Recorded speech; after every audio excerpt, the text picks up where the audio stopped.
To do this damn thing, it's not going to be anything fancy because I don't want to fall and get hurt. Or I'll lose a hip. But I'm going to do this. Kung Fu Habit number 2. This is James Williams Jr. I'm going to give you guys a martial art lesson and a demo. Alright.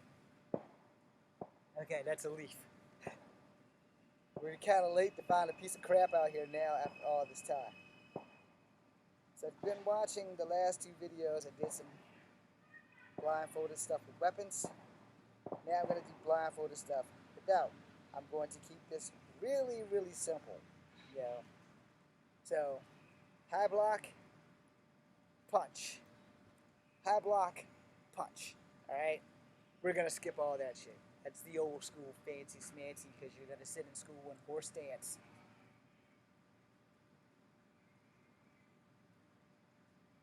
See, I don't even remember how to do that shit anymore. So, front kick, axe kick. Alright, my hip doesn't really allow me to get that anymore. So, front kick, lost balance, axe kick. Again, hip doesn't really allow me to do that anymore. So, block out, strike, karate, block, strike, kung fu. See which one you think would be more effective when you practice. So, again, kung fu, karate. Alright? See the difference there? They're really small. So karate is for power, and kung fu is for directness. Now, the problem with that is power, but they also are free on their left side to block you, because the world is predominantly right-handed. So you're both standing in the right stance, you go for a kick, his left hand's gonna block your kick. Where kung fu, if you go for a kick here, add a little taekwondo twist to it, and you're going to twist it, which means he's going to have to evade, step back, low block. Maybe lift the leg up, medium block, in case you have done this. Low sweep, and then up. Okay? So his lift leg, and then lift it again to block, because your kick's going down, so he lifts it, and then if you bring it back up, he's going to already be in a blocking position. So you have to understand that martial arts change on the fly. So I went from karate and kung fu to taekwondo. I understand how that works. And since taekwondo has been making a resurgence for the last 3 years, I mean, taekwondo's been coming back like a mother. So watch out for those BBJ guys. Taekwondo is back. It's not for me, but it's back. I'm more MMA kung fu now because it's all I actually can do. Due to doctors, there's no more wushu. I can still practice certain animal tactics and shit, but as far as everything else, it's not gonna happen. Okay, so kung fu. When you're throwing this punch, it's gonna be from your right hand towards this side of my face, so it's gonna block and strike. My block will be anywhere here, and my strike will be anywhere here, on your right side of your face. But if I block it and catch it, I'm going to break your elbow, slide down your arm, and hit you. The problem is, you're not just going to lay there and let that happen.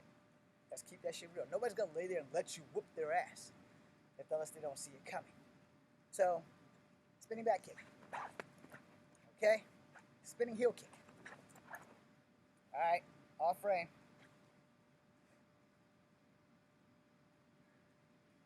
Capoeira wheel kick. God, I hope I'm on frame. You have to be able to adapt. Let's take this shit off. Alright, clearly I was off frame a little bit. You have to be able to adapt in a fight. I mean, without question, without remorse, you have to be able to adapt. You have to be able to adapt, you have to be able to adjust, and you have to be prepared for your opponent to do the same. And 9 times out of 10, when you get into this fighting stance right here, you're good. It's when you do this and break into crane or snake or mantis, you've given away half your secrets in your fight. Let me explain that. I'm going to get a lot of shit for it. Alright. The further you squat in mantis gives up your range because they're going to think, okay, this guy's either going to really be good at high kicks or it's going to be medium kicks. And in the shape I'm in, medium kicks is probably my best shot. But, you know, you have to learn that in martial arts, every martial art borrows a move from another martial art. All right, might not seem like it because there are no knees in mantis, but if I break into mantis and you get by me, I'm switching up. My style's automatically gonna change to the first thing that's available, which is gonna be a forearm or knee. So you need to be able to do that while you are in fight, all right? Because if you can't adapt in a fight, you're gonna be in trouble. So let me state it this way, especially for you guys here on Instagram. No matter what martial art you're doing, in the heat of a fight, nothing that you have been training to do is gonna matter. None of it. So whether you're sticking with traditional Kung Fu, or Wing Chun, or Muay Thai, or Capoeira, whatever you've been training to do, none of this shit matters when a fist is flying at your face. You know, you're going to adapt or you're going to get hit. So you're gonna block it. You know, simple blocks, boxing, you're going to block and counter. Boom, boom. If you've been practicing this way, it's more than likely that's what you're going to do. If you've been practicing this way, it's more than likely that's what you're going to do, because one of the golden rules of martial arts is how you train is how you are going to fight, supposedly. The thing with that is, you never know when you're actually going to be in a fight, all right? Which is the key word of adaptation. You have to be able to adapt. So I know you guys saw this. Spinning back kick, spinning hook kick. You see me fall off frame. And then you seen the capoeira wheel kick. Get over here. Okay, so I've just taken martial arts from 3 different martial arts and put them together as one martial art. Why? Because that's what happens when you are in a fight. You may not have time to adjust after your spinning back kick, so you may turn that into a tornado kick. I can't do that because this left hip isn't working today. However, you know, if I go into a spinning wheel kick and you duck it, I'm in trouble. Understand, because this is my position. I'm in trouble. If you swoop under there and sweep my foot, I go down. All right? Now I'm about to tell you guys something that is dirty. However, it is useful. All right? So I want to end the lesson on this note right here. All right, I'm not a big guy. I'm not a strong guy, but I am a very smart fighter. When I teach people something, I expect them to retain it and use it, but I also know that in the heat of a fight, nothing that I teach you will matter, because adrenaline dump, fear, more like anxiety, not so much fear. So if I'm throwing a kick and you catch my foot right there, you catch it, a lot of people will tell you, what's your next step? I'm going to tell you, your next step was already done as soon as you caught his foot. Because if he doesn't come around with something else, he's yours. All right? So you caught his foot, you sweep the foot to standing, and you fall down on him. When you fall down on him, you fall with an elbow to the crotch. When he automatic reflexes sit up, you hit him in the sternum or you hit him in the throat, the fight's over. All right? And the reason why I'm telling you that is because sometimes you're not a good fighter. Simple as that. Or the guy you're fighting is way better. Now, if you catch my foot and I bust a 360, which means I know you got my foot and I just come right on back around. I don't waste the time to do it. Or I do a 180 where you have my foot and I just come back around this way. You know, it's going to either hit or miss. If you duck it, I'm going to have to Jeff Hardy your shit. For those who don't know, someone's missed Jeff Hardy's kick and then he did a flipping front kick and pushed off the person. So yeah, I call it the Jeff Hardy. You can call it whatever you want, but I call it the Jeff Hardy. All right? So here's a no-no in my rule book. It doesn't have to be a no in your rule book. The first rule is I don't really kick first.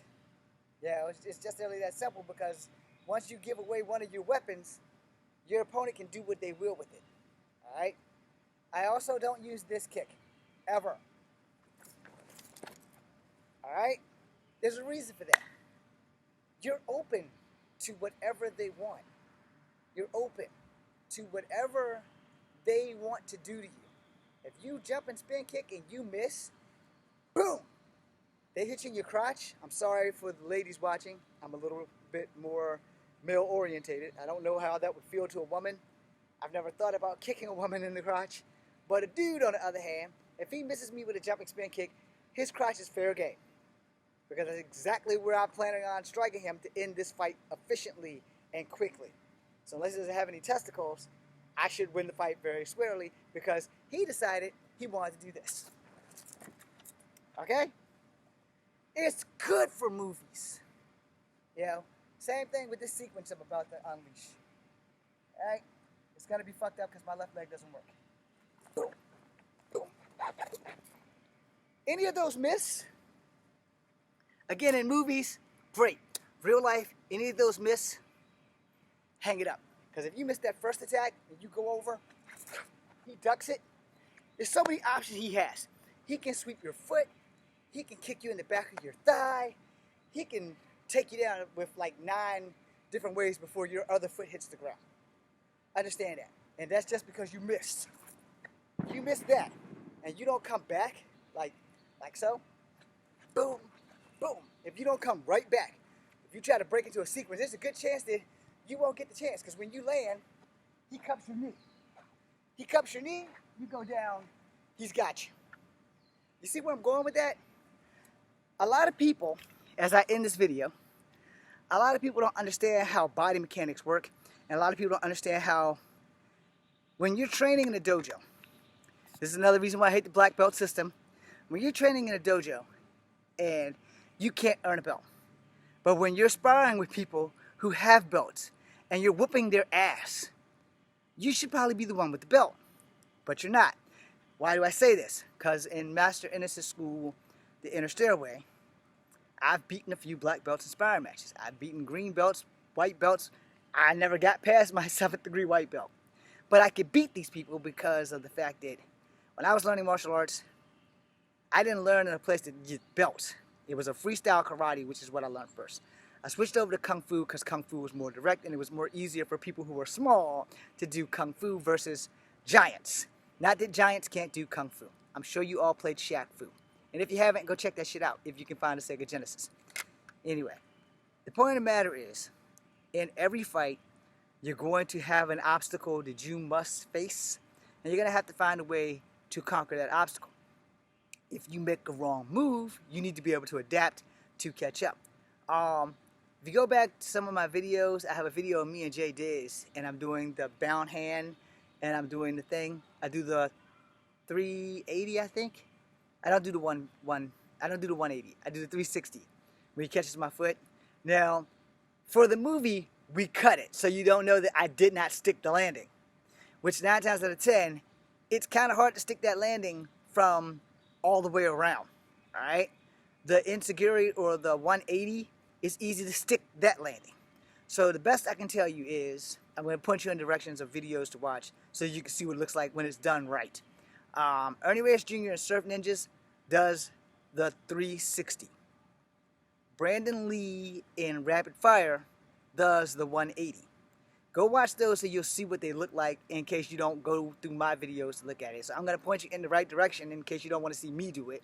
I didn't stick the landing when I did it. You know, let's keep it real. I didn't stick the landing. Jay Diz was there. But I was also trying my best to not hit him because we're making a movie. Understand, when you're making a movie, you're not supposed to connect with the actor. Not the fact that Jay Diz connected with me all the freaking time. That being said, thanks Instagram for watching. Thanks YouTube for watching. For YouTube, this is Kung Fu Havoc number 2, B, C, and U.